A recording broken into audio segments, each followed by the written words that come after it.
seul obstacle à l'avènement de l'Antéchrist, c'est notre Seigneur Jésus-Christ.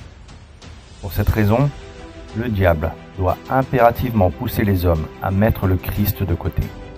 Il doit les pousser à le chasser non seulement de leur cœur, mais aussi des aspirations de leur intelligence, afin qu'ils le bannissent de la société. La révolution numérique n'est qu'une énième étape des manœuvres diaboliques qui visent à obtenir l'avènement de l'Antéchrist. Ce nouveau palier du projet révolutionnaire contribue en effet à inverser l'ordre naturel dans ses moindres détails.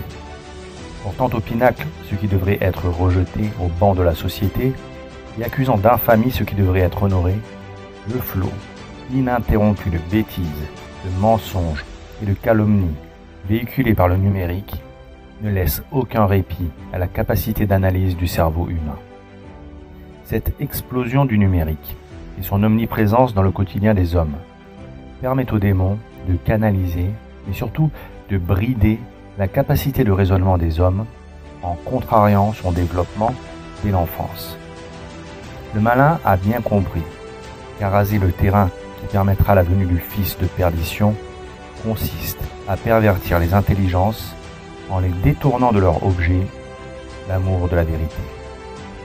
Pour cela, il offre aux hommes un monde onirique, où la raison n'a pas sa place, un monde déresponsabilisant, où il fait bon végéter, quand on refuse de concevoir qu'il existe un système de causalité surnaturelle nous imposant des règles morales. Un monde surtout où l'amour et la recherche de la vérité entraînent vexations et persécutions.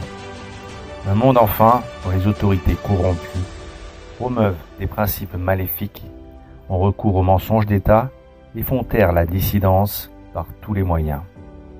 L'outil informatique est aujourd'hui le plus précieux auxiliaire des forces occultes pour étouffer la vérité en la noyant sous les monceaux d'ineptie. L'invasion du numérique dans la vie des hommes sert à dévoyer l'intelligence humaine en soufflant la flamme gracile de sa soif de vérité. Ce flux ininterrompu d'illusions fait oublier aux hommes l'évidence même de l'existence de la vérité qu'ils finissent par considérer comme un concept abstrait, indéfinissable. L'intensité et la fréquence des distractions qui assaillent les âmes, principalement par le numérique, empêchent l'intelligence de se structurer pour et par l'étude de la vérité. Ce détournement de l'objet formel de l'intelligence, qui est l'étude de la vérité, vers l'assouvissement d'autres objectifs, généralement matériels, corrompt l'intelligence et la désorganise.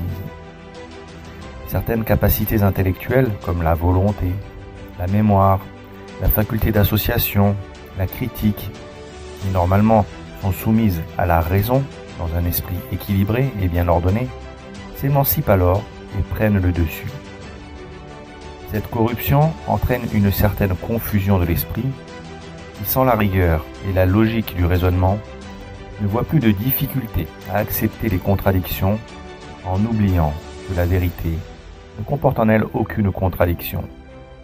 C'est là le principe fondamental de la logique, énoncé par Aristote en ces termes: il est impossible qu'un même attribut appartienne et n'appartienne pas en même temps et sous le même rapport à une même chose.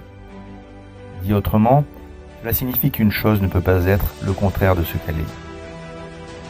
L'intelligence, affectée par ce manque de lucidité, ne s'astreint plus à une continuité rigoureuse de la pensée. Elle préfère vagabonder au gré de l'inspiration que suscite en elle l'incroyable flot d'informations que lui assène le monde numérique de Satan.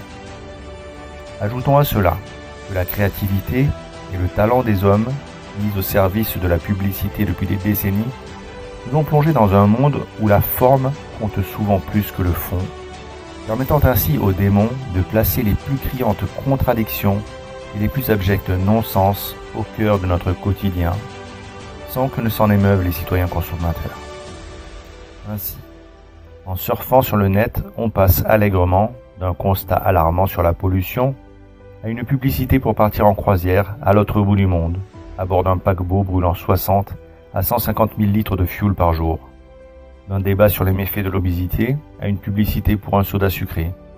Et à force de s'habituer au paradoxe de la schizophrénie ambiante, on finit par liker une pétition sur les réseaux sociaux contre le travail des enfants en utilisant un smartphone qui a été assemblé à l'autre bout du monde par un enfant âgé de 13 ans, travaillant 16 heures par jour, tout en gardant bonne conscience, tant notre intelligence est détraquée.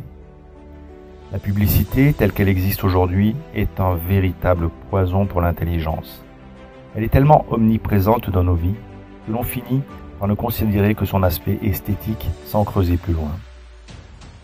Mais elle conditionne les esprits, qui ne sont plus choqués par l'insolent triomphe avec lequel le mensonge, la duplicité et l'immoralité s'affichent partout. Et finalement, c'est la société entière qui fonctionne selon les faux principes de la publicité, les rêves de ce qu'elle nous montre. Les objets, les idées, les actes doivent être mis en valeur et bien présentés, comme dans les pubs, pour être facilement acceptés. Ainsi, les standards et les codes de communication de la publicité sont passés dans toutes les strates de la société. Médias, entreprises, systèmes éducatifs, organisations politiques, associations et sectes, tout est contaminé, jusqu'au Vatican moderniste qui promeut l'œcuménisme interreligieux par des spots publicitaires commentés par M. Georges Bergoglio. Tout semble devoir passer par ce mode de communication qui utilise le ressenti et l'intuitif. C'est comme si les hommes ne pouvaient plus comprendre une argumentation construite.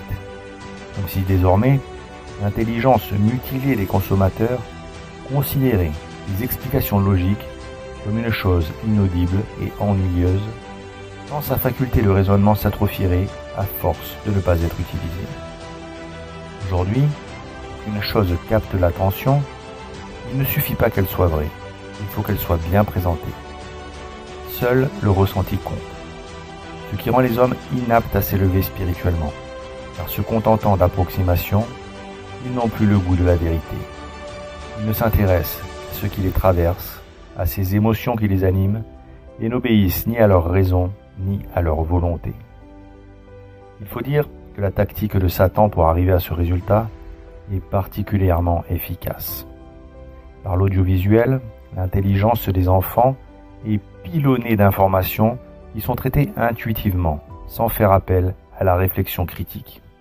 Ce flux tend à focaliser la conscience humaine sur l'aspect superficiel de ce qui lui est présenté, afin de traiter les informations au plus vite, pour être en mesure d'en recevoir rapidement d'autres.